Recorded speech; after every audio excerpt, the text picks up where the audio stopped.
ತಂಗಿಯ ಸೇಡನ್ನು ತೀರಿಸ್ಕೊಳ್ಳೋದಕ್ಕೆ ರಾವಣ ಬರ್ತಾನೆ ಅಂತ ನಾವು ಟಿ ವಿ ಸೀರಿಯಲ್ಗಳಲ್ಲಿ ನೋಡೋದು. ಒಂದನ್ನು ಮಾತ್ರ ಯಾಕೆ ಚೂಸ್ ಮಾಡಬೇಕು? ರಾಮನ್ನೇ ಫಾಲೋ ಮಾಡಬೇಕು ಅಂದರೆ ಬೇರೆ ಎಲ್ಲ ಫಾಲೋ ಮಾಡಿದ್ರೆ ಮಾತ್ರ ಇದನ್ನು ಫಾಲೋ ಮಾಡೋ ಕೂಡ ಅರ್ಹತೆ ಬರುತ್ತೆ. ಅವನು ಎಡಗೈಯಲ್ಲಿ ಗೋವರ್ಧನಗಿರಿ ಎತ್ತದ್ನಪ್ಪ, ನಿನ್ನ ಕೈಲಾಗತ್ತಾ? ಯಾಕಂದ್ರೆ ಅವಳು ಇರೋದೇ ಸೀತಾ ಮಹಾತ್ರಿಪುರ ಸುಂದರಿ. ಹಾಗಾಗಿ ಅವಳಿಗಿಂತ ಸುಂದರವಾಗಿರೋದಕ್ಕೆ ಯಾರೂ ಸಾಧ್ಯ ಇಲ್ಲ. ಲಕ್ಷ್ಮಣ ರೇಖೆ ಬರೋದಿಲ್ಲ. ಲಕ್ಷ್ಮಣ ರೇಖೆ ಮೂಲ ವಾಲ್ಮೀಕಿ ರಾಮಾಯಣದಲ್ಲಿ ಇಲ್ಲ. ನಾನೇನು ಮಾಡಿದೆ ಗೊತ್ತಾ, ಸೀತೆಯನ್ನು ನಿನಗೋಸ್ಕರ ಕರ್ಕೊಂಬರೋಣ ಅಂತ ಹೋದೆ, ಆವಾಗ ಲಕ್ಷ್ಮಣ ನನಗೆ ಹೀಗೆ ಮಾಡ್ದ ಅಂತ ಹೇಳ್ತಾಳೆ. ಆವಾಗ ಆತನಿಗೆ ಟ್ರಿಗರ್ ಆಗುತ್ತೆ. ಸರ್, ಈಗ ರಾಮಾಯಣದಲ್ಲಿ ಸೀತಾ ಅಪಹರಣ ಅಂತ ಒಂದು ಬರುತ್ತೆ. ಏನಂದರೆ ರಾವಣ ಸೀತೆಯನ್ನು ಅಪಹರಣ ಮಾಡ್ದ. ಆಮೇಲೆ ಸೀತೆ ಮೇಲೆ ಅವ್ರಿಗೆ ಇಷ್ಟ ಇತ್ತು, ಸೊ ಅವ್ರನ್ನ ಪಡಿಬೇಕು ಅನ್ನೋ ಉದ್ದೇಶದಿಂದನೇ ಅವ್ರು ಈ ಥರ ಎಲ್ಲ ಮಾಡಿರ್ತಾರೆ ಅನ್ನೋ ಆಗಿದ್ದಾಗ, ಸೊ ಕೆಲವೊಂದು ವಿಚಾರಗಳಲ್ಲಿ ರಾವಣ ಸೀತೆಯನ್ನು ಮುಟ್ಲಿಲ್ಲ. ಸೊ ಹೀಗಿದ್ದಾಗ ರಾವಣನ ಒಳ್ಳೆಯವರು ಅಂತ ಕರಿಬೋದಾ, ಅಥವಾ ಇದ್ರ ಬಗ್ಗೆ ಇರುವಂಥ ತಪ್ಪು ಕಲ್ಪನೆಗಳು ಏನೇನಿದೆ? ನಾವೆಲ್ಲರೂ ಕೇಳಿರೋದು ಏನಂದರೆ, ಶೂರ್ಪಣಖ ಮೂಗನ್ನು ಮತ್ತು ಕಿವಿಯನ್ನು ಲಕ್ಷ್ಮಣ ಕತ್ತರಿಸ್ತಾನೆ, ತಂಗಿಯ ಸೇಡನ್ನು ತೀರಿಸ್ಕೊಳ್ಳೋದಕ್ಕೆ ರಾವಣ ಬರ್ತಾನೆ ಅಂತ ನಾವು ಟಿ ವಿ ಸೀರಿಯಲ್ಗಳಲ್ಲಿ ನೋಡೋದು. ಎಷ್ಟು ಒಳ್ಳೆಯ ಅಣ್ಣ ಇದ್ದರೆ ಈ ಥರ ಇರಬೇಕು, ಅಲ್ಲಿಗೆ ಆ ಥರ ನಾವು ಕನ್ಕ್ಲೂಡ್ ಮಾಡೋದು. ವಾಲ್ಮೀಕಿ ರಾಮಾಯಣದಲ್ಲಿ ನೀವು ಹೇಳಿದ ಹಾಗೆ ಹೋಗ್ತಾಳೆ ಶೂರ್ಪಣಖ. ಆ್ಯಕ್ಚುಲಿ ಏನಾಗುತ್ತೆ ಅಂದರೆ, ಶೂರ್ಪಣಖ ಬಂದು ಕೇಳ್ತಾಳೆ ಲಕ್ಷ್ಮಣನನ್ನು. ಮೊದಲು ರಾಮನ್ನೇ ಕೇಳೋದು. ಅಫ್ಕೋರ್ಸ್ ನಂಗೆ ತುಂಬ ಇಷ್ಟ, ನೀನು ಮದುವೆ ಆಗಬಹುದಾ? ಇಲ್ಲ, ನಂಗೆ ಮದುವೆ ಆಗಿದೆ, ಸೀತೆ ಆಲ್ರೆಡಿ ಇದ್ದಾಳೆ, ನೀನು ಲಕ್ಷ್ಮಣನ ಕೇಳು ಅಂತ ಸ್ವಲ್ಪ ಆ ಥರ ತಮಾಷೆ ಮಾಡೋ ಥರ ರಾಮ ಮಾಡ್ತಾರೆ. ಲಕ್ಷ್ಮಣ ಮತ್ತೆ ರಾಮನ್ನ ಕೇಳು ಅಂತ ಆ ಥರ ಮಾಡ್ತಿರೋವಾಗ ಶೂರ್ಪಣಖಾಗೆ ತುಂಬ ಕೋಪ ಬಂದು, ಸೀತೆ ಇರೋದ್ರಿಂದ ತಾನೇ ನೀನು ನನ್ನ ಬೇಡ ಅಂತ ಹೇಳ್ತಿರೋದು, ನಾನು ಅವಳನ್ನೇ ಸಾಯಿಸ್ಬಿಡ್ತೀನಿ ಅಂತ ಸಾಯಿಸೋದಕ್ಕೆ ಪ್ರಯತ್ನ ಮಾಡ್ತಾಳೆ. ಇದುವರೆಗೂ ನಾವು ತಡ್ಕೊಂಡಿದ್ವಿ, ಇನ್ಮೇಲೆ ಆಗಲ್ಲ ಅಂತ ಇವಾಗ ದಂಡ ಕೊಡಬೇಕು ಅವಳಿಗೆ ಅಂದ್ಬಿಟ್ಟು ಮೂಗನ್ನು ಕಿವಿಯನ್ನು ಕತ್ತರಿಸೋದು. ಅದಾದಮೇಲೆ ಆಕೆ ಖರದೂಷಣರನ್ನು ಕರ್ಕೊಂಡು ಬರ್ತಾಳೆ, ರಾವಣನ ಕಡೆಯವರವರು. ಖರದೂಷಣರು ಅವರಿಬ್ಬರೇ ಬರಲ್ಲ, 14,000 ಜನ ಸೈನ್ಯವನ್ನು ಕರ್ಕೊಂಡು ಬರ್ತಾರೆ. ಖರದೂಷಣ ರಾಕ್ಷಸರು. ರಾಮ ಸಿಂಗಲ್ ಹ್ಯಾಂಡೆಡ್ಲಿ, ಲಕ್ಷ್ಮಣನ ಹೆಲ್ಪೂ ಇಲ್ಲದೆ 14,000 ಜನರನ್ನು ಸಂಹಾರ ಮಾಡ್ತಾನೆ. ನಾವು ಆವಾಗಲೇ ಮಾಂಸಾಹಾರದ ಬಗ್ಗೆ ಪ್ರಶ್ನೆ ಮಾಡ್ತಿದ್ವಿ. ಜನಗಳೆಲ್ಲ ಇದೇ ಮಾಡೋದು. ಕೃಷ್ಣಂಗೆ 16,108 ಜನ ಪತ್ನಿಯರು, ನನಗೆ ಯಾಕೆ 3 ಜನ ಇರಬಾರ್ದು ಆ ಥರ ಕೇಳೋದು. ಅವನು ಎಡಗೈಯಲ್ಲಿ ಗೋವರ್ಧನಗಿರಿ ಎತ್ತದ್ನಪ್ಪ, ನಿನ್ನ ಕೈಲಾಗತ್ತಾ? ಅವನು ಸರ್ಪದ ಮೇಲೆ ನರ್ತನ ಮಾಡ್ದ, ನಾವು ಒಂದು ಹಲ್ಲಿ ನೋಡಿ ಹೆದರ್ಕೊಳ್ತೀವಿ. ಆ ಥರ ನಮಗೂ ಅವನಿಗೂ ಕಂಪ್ಯಾರಿಸನ್ನೇ ಇಟ್ಕೊಳ್ಬಾರ್ದು. ರಾಮ 14,000 ಜನರನ್ನು ಒಬ್ಬನೇ ನಿಂತು ರಾಕ್ಷಸರನ್ನು ಸಂಹಾರ ಮಾಡಿದ್ದಾನೆ. ನಮಗೆ 14 ಜನರನ್ನು ಮಾಡೋಕ್ಕಾಗತ್ತಾ? ನಾವು ಹೇಗೆ ಕಂಪೇರ್ ಮಾಡ್ಕೊಳ್ಳೋದಕ್ಕೆ ಸಾಧ್ಯ? ರಾಮ ಮಾಂಸಾಹಾರ ತಿಂತಾನಂತೆ, ನಾನು ತಿಂದರೆ ಏನು ತಪ್ಪು ಅಂತ ಕೇಳೋದಕ್ಕೆ, ಫಸ್ಟ್ ಆಫ್ ಆಲ್ ಆ ಥರ ಪ್ರಶ್ನೆ ಬರೋದಕ್ಕೆ ರಾಮ ಇದನ್ನೂ ಮಾಡಿದ್ದಾನೆ. ಒಂದನ್ನು ಮಾತ್ರ ಯಾಕೆ ಚೂಸ್ ಮಾಡಬೇಕು? ರಾಮನ್ನೇ ಫಾಲೋ ಮಾಡಬೇಕು ಅಂದರೆ ಬೇರೆ ಎಲ್ಲ ಫಾಲೋ ಮಾಡಿದ್ರೆ ಮಾತ್ರ ಇದನ್ನು ಫಾಲೋ ಮಾಡೋ ಕೂಡ ಅರ್ಹತೆ ಬರುತ್ತೆ. ಸೊ ಆ ಥರ ರಾಮ 14,000 ಜನರನ್ನು ಒಬ್ಬನೇ ನಿಂತು ಸಂಹಾರ ಮಾಡ್ತಾನೆ. ಆ ಕೋಪಕ್ಕೆ ಅವಳು ಏನು ಮಾಡ್ತಾಳೆ, ಹೋಗ್ತಾಳೆ ರಾವಣನ ಹತ್ರ.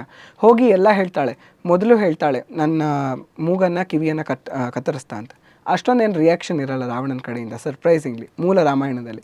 ಅದಾದಮೇಲೆ ಖರದೂಷಣರನ್ನು ಕೊಂದ, ಆವಾಗಲೂ ಏನಿಲ್ಲ. 14,000 ಜನ ರಾಕ್ಷಸರನ್ನು ನಿನ್ನ ಕಡೆಯವರನ್ನು ಸಾಯಿಸ್ಬಿಟ್ಟ, ಆವಾಗಲೂ ಅಷ್ಟಕ್ಕಷ್ಟೇ. ಆಮೇಲೆ ಅವಳೇನು ಮಾಡ್ತಾಳೆ, ಸುಳ್ಳು ಹೇಳೋದಕ್ಕೆ ಪ್ರಯತ್ನ ಮಾಡ್ತಾಳೆ. ನಾನು ಯಾಕೆ ಗೊತ್ತಾ ರಾಮನ ಹತ್ರ ಹೋಗಿದ್ದು, ರಾಮನಿಗೊಬ್ಳು ಹೆಂಡತಿ ಇದ್ದಾಳೆ ಸೀತೆ ಅಂತ. ಆಕೆ ಪಾಪ ಅಲ್ಲಿ ರಾಮನ ಜೊತೆ ಕಾಡಲ್ಲಿದ್ದಾಳೆ, ಆದರೆ ಎಷ್ಟು ಸೌಂದರ್ಯ ಇದೆ ಅವಳಲ್ಲಿ ಅಂದರೆ 3 ಲೋಕಗಳಲ್ಲಿ ಅಷ್ಟು ಸುಂದರಿಯನ್ನು ನಾನು ಯಾರನ್ನೂ ನೋಡಿಲ್ಲ. ಯಾಕಂದ್ರೆ ಅವಳು ಇರೋದೇ ಸೀತಾ ಮಹಾತ್ರಿಪುರ ಸುಂದರಿ. ಹಾಗಾಗಿ ಅವಳಿಗಿಂತ ಸುಂದರವಾಗಿರೋದಕ್ಕೆ ಯಾರೂ ಸಾಧ್ಯ ಇಲ್ಲ. ಶೂರ್ಪಣಖ ಏನು ಮಾಡ್ತಾಳೆ, ಅವಳು ಅಲ್ಲಿ ರಾಮನ ಜೊತೆ ಇರೋದಲ್ಲ, ನಿನ್ನ ಜೊತೆ ಇದ್ರೇ ಶ್ರೇಷ್ಠ, ನಿನಗೆ ಸೇರ್ಬೇಕು ಅವಳು. ನಾನೇನು ಮಾಡಿದೆ ಗೊತ್ತಾ, ಸೀತೆಯನ್ನು ನಿನಗೋಸ್ಕರ ಕರ್ಕೊಂಬರೋಣ ಅಂತ ಹೋದೆ, ಆವಾಗ ಲಕ್ಷ್ಮಣ ನನಗೆ ಹೀಗೆ ಮಾಡ್ದ ಅಂತ ಹೇಳ್ತಾಳೆ. ಆವಾಗ ಆತನಿಗೆ ಟ್ರಿಗರ್ ಆಗುತ್ತೆ.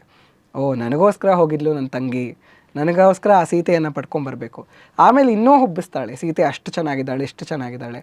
ಫುಲ್ ಮೋಹಿತನಾಗ್ಬಿಟ್ಟು ಆತ ಹೋಗೋದು. ಯಾವ ಸೇಡು ತೀರಿಸ್ಕೊಳ್ಳೋದಕ್ಕೂ ಅಲ್ಲ, ತಂಗಿಗೋಸ್ಕರನೂ ಅಲ್ಲ, ಸೀತೆ ನನಗೆ ಬೇಕು ಅನ್ನೋ ಕಾರಣಕ್ಕೆ ಅವನು ಹೋಗೋದು. ಅಲ್ಲಿ ಹೋಗಿ ಋಷಿ ವೇಷವನ್ನು ಹಾಕ್ಕೊಳ್ತಾನೆ. ಇನ್ನೊಂದು ವಿಷಯ ಏನು ಅಂದರೆ, ಲಕ್ಷ್ಮಣ ರೇಖೆ ಬರೋದಿಲ್ಲ. ಲಕ್ಷ್ಮಣ ರೇಖೆ ಮೂಲ ವಾಲ್ಮೀಕಿ ರಾಮಾಯಣದಲ್ಲಿಲ್ಲ. ಹಾಗೆ ಆತ ಹೋಗಿ ಕೂತ್ಕೊಳ್ತಾನೆ. ಆಕೆ ಎಲ್ಲ ಫಲವನ್ನೆಲ್ಲ ಕೊಟ್ಟು ಅವನ ಸತ್ಕಾರವನ್ನು ಮಾಡ್ತಿರ್ತಾಳೆ. ಸತ್ಕಾರವನ್ನು ಮಾಡುವಾಗ ಆತ ಮಾತಾಡೋದಕ್ಕೆ ಶುರು ಮಾಡ್ತಾನೆ. ಮೊದಲು ಈಕೆಯ ಬಗ್ಗೆ ಎಲ್ಲ ಕೇಳ್ಕೊಳ್ತಾನೆ. ಈಕೆ ರಾಮ ಲಕ್ಷ್ಮಣರು ಬರಲಿ ಅಂತ ಕಾಯ್ತಿರ್ತಾಳೆ. ಆಮೇಲೆ ಉತ್ತರವನ್ನು ಕೊಡ್ತಾಳೆ. ಅವನ ಬಗ್ಗೆ ಕೇಳ್ತಾಳೆ, ನೀವು ಯಾವ ಋಷಿಗಳು, ಯಾವ ಗೋತ್ರ ನಿಮ್ಮದು, ಯಾವ ಗುರುಗಳಿಂದ ನೀವು ದೀಕ್ಷೆ ಪಡೆದಿರೋದು ಎಲ್ಲ ಕೇಳೋಕ್ಕೆ ಶುರು ಮಾಡ್ತಾಳೆ. ಆವಾಗ ಆತ ಹೇಳ್ತಾನೆ, ನಾನು ರಾವಣ, ನಾನು ಹಾಗೆ ಎಲ್ಲ ತ್ರಿಲೋಕದ ಆಧಿಪತ್ಯ ನನ್ನ ಹತ್ರ ಇದೆ, ಎಲ್ಲ ಚಿನ್ನದ ಲಂಕೆ ಇದೆ. ಇನ್ನೊಂದು ವಿಷಯ ಏನು ಅಂದರೆ ಚಿನ್ನದ ಲಂಕೆ ಕೂಡ ಅವ್ನು ಕಟ್ಟಿರೋದಲ್ಲ, ಅವ್ರ ಕಸಿನ್ ಬ್ರದರ್ ಕುಬೇರಂದದು. ಕುಬೇರನ ಹತ್ರ ಯುದ್ಧ ಮಾಡಿ ಮೋಸದಿಂದ ಕಿತ್ಕೊಂಡಿರೋದು. ಪುಷ್ಪಕ ವಿಮಾನನೂ ಅವನದಲ್ಲ, ಕುಬೇರಂದು. ಸೊ ಕುಬೇರನ ಲಂಕೆ, ಕುಬೇರನ ವಿಮಾನ, ಅದ್ರ ಬಗ್ಗೆ ಇವನು ಬಡಾಯಿ ಕೊಚ್ಕೊಳ್ತಿರೋದು. ನನ್ನ ಹತ್ರ ಇದೆ, ನನಗೆ ಸಾವಿರಾರು ಜನ ಪತ್ನಿಯರಿದ್ದಾರೆ, ರಾಣಿಯರಿದ್ದಾರೆ, ಅವರೆಲ್ಲರಿಗಿಂತ ನಿನ್ನನ್ನು ಮೇಲಿಡ್ತೀನಿ, ನಿನಗೆ ಹೆಚ್ಚು ಆಧಿಪತ್ಯವನ್ನು ಕೊಡ್ತೀನಿ, ಮಂಡೋದರಿಗಿಂತ ಜಾಸ್ತಿ ನಿನಗೆ ಅಥಾರಿಟಿಯನ್ನು ಕೊಡ್ತೀನಿ, ನನ್ನ ಮದುವೆ ಆಗು ಅಂತ. ಸೀತೆ, ನೀನು ನರಿ, ನಾನು ಸಿಂಹಿಣಿ, ನನ್ನನ್ನು ಮುಟ್ಟೋದಕ್ಕೂ ಸಾಧ್ಯ, ಹೀಗೆ ಹೇಳ್ತಾಳೆ ಸೀತೆ ರಾಮಾಯಣದಲ್ಲಿ.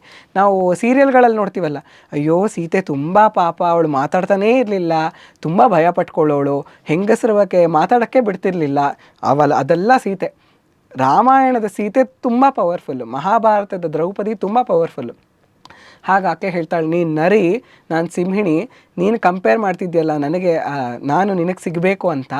ರಾಮ ಸಮುದ್ರ, ನೀನೊಂದು ತೊರೆ, ನೀನು ಏನು ಸಮ ಆತನಿಗೆ, ನೀನು ತುಂಬ ತಪ್ಪನ್ನು ಮಾಡ್ತಿದ್ಯಾ, ಕತ್ತಿಗೆ ಒಂದು ದೊಡ್ಡ ಕಲ್ಲನ್ನು ಕಟ್ಕೊಂಡು ಈಜೋದಕ್ಕೆ ಹೊರಟಿದ್ಯಾ, ಸೂಜಿಯನ್ನು ತೊಗೊಂಡು ಕಣ್ಣನ್ನು ತಿಕ್ಕೊಳ್ಳೋದಕ್ಕೆ ಪ್ರಯತ್ನ ಮಾಡ್ತಾ ಇದೆಯಾ, ನಿನ್ನ ಅಂತ್ಯಕ್ಕೆ ನೀನೇ ಕಾರಣ ಆಗ್ತಿದ್ಯಾ, ಈ ಥರ ಮೂರ್ಖತನವನ್ನು ಮಾಡಬೇಡ ಅಂತ ಚೆನ್ನಾಗಿ ಬೈತಾಳೆ ಸೀತೆ. ಆತನಿಗೆ ತುಂಬ ಟ್ರಿಗರ್ ಆಗಿಬಿಡತ್ತೆ. ಅದಕ್ಕೆ ಆತ ಏನು ಮಾಡ್ತಾನೆ ಅಂದರೆ, ಸೀತೆಯನ್ನು ಮುಟ್ಲೇ ಇಲ್ಲ ಅಂತ ಹೇಳ್ತೀವಲ್ಲ, ವಾಲ್ಮೀಕಿ ರಾಮಾಯಣ ಕ್ಲಿಯರಾಗಿ ಹೇಳುತ್ತೆ. ಸೀತೆಯ ಕೂದಲನ್ನು ಹಿಡಿದು ಆಕೆಯ ತೊಡೆಯ ಮೇಲೆ ಹೀಗೆ ಕೈ ಇಟ್ಟು, ತೊಡೆಯ ಹಿಂದೆ ಹೀಗೆ ಎತ್ಕೊಂಡು ಈ ಹೆಗಲ ಮೇಲೆ ಹಾಕ್ಕೊಂಡು ಕರ್ಕೊಂಡು ಹೋಗೋದು ಸೀತೆಯನ್ನು ರಾವಣ. ಆ ಥರ ಅಪಹರಣ ಮಾಡೋದು. ಮುಟ್ಲಿಲ್ಲ, ಏನೇನೋ ಆಯಿತು, ಆದಿಪುರುಷಲ್ಲಿ ತೋರಿಸಿದಾರಲ್ಲ ಅಪ್ಪ, ಆ ಮೂವಿ ಬಗ್ಗೆ ಅಂತೂ ನಾನು ಮಾತಾಡೋದಕ್ಕೆ ಶುರು ಮಾಡಲ್ಲ, ಆದರೆ ಆ ಥರ ಅಂತೂ ಖಂಡಿತ ಅಲ್ಲ. ಅದಾದಮೇಲೆ ಅವರು ಹೋಗ್ತಿರುವಾಗ ಜಟಾಯು ಬಂದು ರಕ್ಷಣೆ ಮಾಡೋದಕ್ಕೆ ಪ್ರಯತ್ನ ಮಾಡ್ತಾರೆ. ಆವಾಗಲೂ ಕೂಡ ಸೀತೆ ಒಂದು ಮರಕ್ಕೆ ಹೋಗಿ ತಪ್ಪಿಕೊಂಡು ನಿಂತ್ಕೊಂಡು ಬಿಡ್ತಾರೆ. ಕೂದಲು ಹಿಡಿದು ದರ ಅಂತ ಎಳ್ಕೊಂಡು ಹೋಗ್ತಾನೆ ರಾವಣ. ಆ ಥರ ಕರ್ಕೊಂಡು ಹೋಗೋದು, ಅಷ್ಟು ಕ್ರೂರತನದಿಂದ ಅಪಹರಣವನ್ನು ಮಾಡೋದು, ಮುಟ್ಲಿಲ್ಲ ಅನ್ನೋ ಕಾನ್ಸೆಪ್ಟ್ ಎಲ್ಲ ತುಂಬ ತಪ್ಪು. ಅಲ್ಲಿ ಹೋದ್ಮೇಲೂ ಕೂಡ ತುಂಬ ಮನವರಿಸೋದಕ್ಕೆ ಪ್ರಯತ್ನ ಮಾಡ್ತಾನೆ. ಸೀತೆ ಒಂದು ತೃಣವನ್ನು ತೊಗೊಂಡು ಮುಂದೆ ಇಟ್ಕೊಂಡು ಅವನ ಮುಖನೂ ನೋಡೋದಿಲ್ಲ, ಅಷ್ಟಕ್ಕೂ ಲಾಯಕ್ಕಿಲ್ಲ ನೀನು ಅಂತ ಒಂದು ಹುಲ್ಕಡ್ಡಿಯನ್ನು ನೋಡಿಕೊಂಡು, ಈ ಹುಲ್ಕಡ್ಡಿಗೆ ಸಮಾನ ನೀನು ಅಂತ ಹಾಗೆ ಮಾತಾಡೋದು ಸೀತೆ. ಎಲ್ಲಿವರೆಗೂ ಲಂಕೆಯಲ್ಲಿರ್ತಾಳೋ ಅಲ್ಲಿವರೆಗೂ ಹುಲ್ಕಡ್ಡಿಯನ್ನೇ ನೋಡಿಕೊಂಡು ರಾವಣನ ಸಂಬೋಧನೆ ಮಾಡೋದು. ಅಷ್ಟು ಪವರ್ಫುಲ್ ಸೀತೆ. ಇನ್ನು ಯಾಕೆ ಅತ್ಯಾಚಾರವನ್ನು ಮಾಡಲಿಲ್ಲ ಅಂದರೆ, ಅದಕ್ಕೆ ನಮಗೆ ಒಂದು ಕಥೆ ಸಿಗುತ್ತೆ ವಾಲ್ಮೀಕಿ ರಾಮಾಯಣದಲ್ಲಿ. ಕೇಳ್ತಾರೆ, ಅವನ ಕೋರ್ಟಲ್ಲಿರೋರು ಕೇಳ್ತಾರೆ, ಇನ್ನೇನು ಯುದ್ಧ ಹತ್ರ ಬರ್ತಿದೆ ಅನ್ನೋವಾಗ ಅವರು ಕೇಳ್ತಾರೆ, ನೀನು ಯಾಕೆ ಸೀತೆಯ ಮೇಲೆ ಏನು ಕಾಯ್ತಿದ್ಯಾ, ಇನ್ನು ಯಾಕೆ ಅವಳೇ ಬರಲಿ ಅಂತ, ನೀನೇ ಹೋಗಿ ಅತ್ಯಾಚಾರ ಮಾಡಿಬಿಡು ಸೀತೆಗೆ ಅಂತ. ಅಂತಹ ಜನಗಳನ್ನ ಅವನು ತನ್ನ ಸಭೆಯಲ್ಲಿ ಇಟ್ಕೊಂಡಿದ್ದಿದ್ದು. ಆ ಥರ ಮಾತುಗಳನ್ನ ಅವರೆಲ್ಲ ಆಡ್ತಿದ್ದಿದ್ದು ರಾಕ್ಷಸರು. ಆವಾಗ ಹೇಳ್ತಾನೆ, ಅವನಿಗದು ಇಷ್ಟನೇ ಆಗುತ್ತೆ ಐಡಿಯಾ. ಆದರೆ ರಾವಣ ಹೇಳ್ತಾನೆ, ನಾನು ಮಾಡ್ಬೋದಿತ್ತು, ಆದರೆ ಒಂದು ಕಷ್ಟ ಇದೆ. ಏನಂದರೆ, ಮುಂಚೆ ಒಂದು ಸ್ವಲ್ಪ ವರ್ಷಗಳ ಹಿಂದೆ ಪುಂಜಿಕಾ ಸ್ಥಳ ಅನ್ನುವಂತಹ ಒಬ್ಬಳು ಸ್ತ್ರೀಯನ್ನು ನಾನು ಅತ್ಯಾಚಾರ ಮಾಡಿದ್ದೆ. ಅವಳು ಬ್ರಹ್ಮದೇವರ ಹತ್ರ ಹೋಗಿ ಇದನ್ನೆಲ್ಲ ಹೇಳಿದ್ಲು. ಬ್ರಹ್ಮದೇವರು ಶಾಪ ಕೊಟ್ಟಿದ್ರು, ಇನ್ನೊಂದು ಬಾರಿ ನೀನು ಸ್ತ್ರೀಯ ಮೇಲೆ ಈ ಥರ ಆಕೆಯ ಒಪ್ಪಿಗೆ ಇಲ್ಲದೆ ಅತ್ಯಾಚಾರವನ್ನು ಮಾಡಿದ್ರೆ ನಿನ್ನ ತಲೆ 1000 ತುಂಡುಗಳ ಕತ್ತರಿಸೋಗುತ್ತೆ ಅಂತ. ಬ್ರಹ್ಮದೇವರಿಂದ ಶಾಪ. ವರಾನು ಬ್ರಹ್ಮದೇವರಿಂದನೇ ಪಡ್ಕೊಂಡಿದ್ದವನು, ಇವಾಗ ಶಾಪನೂ ಬ್ರಹ್ಮದೇವರಿಂದನೇ ಬಂದಿದೆ. ಆ ಶಾಪಕ್ಕೆ ಹೆದರಿ ಅವನು ಸೀತೆಯ ಮೇಲೆ ಅತ್ಯಾಚಾರ ಮಾಡಿಲ್ಲ ಹೊರತು ಆಕೆಯ ಮೇಲೆ ಕರುಣೆ ಇತ್ತು, ಆಕೆನೇ ಒಪ್ಕೊಳ್ಳಿ ಅಂತ ಕಾಯ್ತಿದ್ದ, ಪ್ರೀತಿ ಬರಲಿ ಅಂತ ಕಾಯ್ತಿದ್ದ. All of that is bullshit. So ಇದು ಆ್ಯಕ್ಚುಯಲ್ ರಾವಣ. ಆತ ಹೆಸರು ರಾವಣ ಅಂತಾನೆ ಇದೆ ನೋಡಿ. ರಾವ ಅಂದರೆ ಕಿರ್ಚ್ಕೊಳ್ಳೋದು, ಜೋರಾಗಿ ಕಿರ್ಚ್ಕೊಳ್ಳೋದು. ಅವನು ಕಿರ್ಚೋದು, ಅವನು ಅಳೋದು, ಎಲ್ಲರಿಗೂ ಅಳಿಸೋದು. ಇದು ಶಿವ ಪರ್ವತವನ್ನು ಎತ್ತೋದಕ್ಕೆ ಪ್ರಯತ್ನ ಮಾಡ್ತಿದ್ನಲ್ಲ. ಇನ್ನೊಂದು ಆರ್ಗ್ಯುಮೆಂಟ್ ಜನ ಮಾಡೋದು, ಅವನು ಅಷ್ಟು ದೊಡ್ಡ ಶಿವಭಕ್ತ ಹಾಗೆ ಹೀಗೆ ಅಂತೆಲ್ಲ ಹೇಳೋದು. ಅದೆಲ್ಲ ಏನೂ ಇಲ್ಲ, ಅಂಥ ಭಕ್ತಿ ಏನಿಲ್ಲ ಅವನಲ್ಲಿ. ಅವನು ಒಂದು ಬಾರಿ ಇದೇ ಥರ ಹೋಗ್ತಿದ್ದಾಗ ನಂದಿ ಸಿಗ್ತಾನೆ ಆತನಿಗೆ ಇದರ ಹತ್ರ, ಕೈಲಾಸ ಪರ್ವತದ ಹತ್ರ.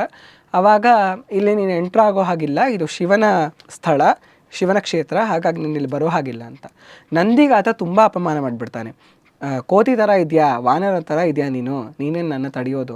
ನಂದಿ ಆವಾಗ ಹೇಳ್ತಾನೆ, ನನ್ನನ್ನು ಕೋತಿ ಥರ ಇದೆಯಾ ಅಂತ ಹೇಳ್ತಿದ್ಯಾ, ಅದೇ ಕೋತಿಗಳ ಥರ ಬದುಕುವಂತಹ ವಾನರರಿಂದಾನೇ ನೀನು ಸಾಯ್ತೀಯಾ ಅಂತ. ಹಾಗೆ ನಂದಿಯ ಶಾಪ ಅದು. ಅದಾದಮೇಲೆ ಆತ ಕೈಲಾಸವನ್ನೇ ಎತ್ಬಿಡ್ತೀನಿ ನಾನು, ನನಗೆ ಅಷ್ಟು ಶಕ್ತಿ ಇದೆ ಅಂತ ಎತ್ತಕ್ಕೆ ಹೋಗ್ತಾನೆ. ಶಿವ ಇದುವರೆಗೂ ಸುಮ್ಮನೆ ನೋಡ್ತಿರ್ತಾರೆ. ಹೆಬ್ಬೆಟ್ಟನ್ನು, ಕಾಲಿನ ಹೆಬ್ಬೆಟ್ಟನ್ನು ಹಿಂಗೆ ದಬ್ತಾರಷ್ಟೆ, ಕೈ ಹೋಗಿ ಸಿಕ್ಕಾಕೊಂಡ್ಬಿಡುತ್ತೆ ಅವನಿಗೆ, ಫುಲ್ ಭಾರ ಆಗಿಬಿಡುತ್ತೆ ಹೆಬ್ಬೆಟ್ಟಿಂದ, ಶಿವನ ಹೆಬ್ಬೆಟ್ಟಿಂದ. ಆ ಥರ ಆದಾಗ ತುಂಬ ಜೋರಾಗಿ ಕಿರ್ಚ್ಕೊಳ್ಳೋದಕ್ಕೆ ಶುರು ಮಾಡ್ತಾನೆ ಆತ. ಕಿರ್ಚ್ಕೊಂಡು ಎಲ್ಲರೂ ಆ ಕಿರ್ಚ್ಕೊಳ್ಳೋದಕ್ಕೆ ಭೂಮಿಯೆಲ್ಲ ಕಂಪನ ಮಾಡೋದಕ್ಕೆ ಶುರುವಾಗತ್ತೆ.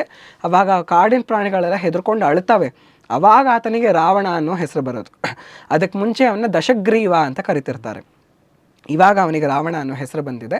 ಅವಾಗ ಅಲ್ಲಿಯ ಗಣಗಳೆಲ್ಲ ಹೇಳ್ತಾರೆ, ನೀನು ಶಿವನ ಸ್ತುತಿ ಮಾಡು, ಸ್ತೋತ್ರ ಮಾಡು, ಅವಾಗ ನಿನ್ನ ಶಿವ ಬಿಡ್ತಾರೆ ಅಂತ ಹೇಳ್ತಾರೆ. ಅವಾಗ ಅವನು ಸ್ತೋತ್ರ ಮಾಡ್ತಾನೆ. ವಾಲ್ಮೀಕಿ ರಾಮಾಯಣದಲ್ಲಿ ಯಾವ ಸ್ತೋತ್ರ ಅಂತ ಹೇಳೋದಿಲ್ಲ. ಆಮೇಲೆ ಬರೋ ರೀಟೆಲಿಂಗ್ಸ್ ನಡಿ ಶಿವ ತಾಂಡವ ಸ್ತೋತ್ರ, ಜಟಾಟವೀಗಲ ಜಲಪ್ರವಾಹ ಪಾವಿತ ಸ್ಥಳೇ ಘಲೇವಲಂಬಿ ಲಂಬಿತಾಂ ಭುಜಂಗ ತುಂಗ ಮಾಲಿಕಾಂ, ಅದನ್ನು ರಾವಣ ರಚನೆ ಮಾಡಿದ್ದು. ರಾವಣ ವಿರಚಿತಂ ಅಂತಾನೆ ಅದಿರೋದು. ವಾಲ್ಮೀಕಿ ರಾಮಾಯಣದಲ್ಲಿ ಏನು ಸ್ತೋತ್ರ ಮಾಡ್ತಾನೆ ಅಂತ ಹೇಳಲ್ಲ, ಸ್ತೋತ್ರ ಮಾಡ್ತಾನೆ ಅಂತ ಅಷ್ಟೇ ಹೇಳೋದು. ಆಮೇಲೆ ಇದೇ ಸ್ತೋತ್ರ ಅಂತ ಹೇಳ್ತಾರೆ. ಆ ಥರ ಆತ ಭಕ್ತನಾಗಿರೋದು ಹೊರತು ಅವನು ಇನ್ನೂ ಹೇಳ್ತಾನೆ ನಂದಿಗೆ, ಇದು ಶಿವನ ಕ್ಷೇತ್ರ ಅಂತ ನಂದಿ ಹೇಳ್ತಾನಲ್ಲ, ಯಾವ ಶಿವ ಅಂತ ಪ್ರಶ್ನೆಯನ್ನು ಮಾಡ್ತಾನೆ ರಾವಣ. ಸೊ ಈ ಥರ ಆತ ಇದ್ದಿದ್ದು. ಆಮೇಲೆ ಸ್ತುತಿ ಮಾಡಿ ಶಿವನನ್ನು ಹೋಲಿಸಿದ್ದು ಅಷ್ಟೇ ಹೊರತು ಶಿವ ಹೋಗಲಿ ಪಾಪ ಮಗು ಅಂತ ಬಿಟ್ಟಿದ್ದು ಹೊರತು ಆತನಿಗೆ ಅಂಥ ದೊಡ್ಡ ಭಕ್ತಿ ಎಲ್ಲ ಏನಿರಲಿಲ್ಲ.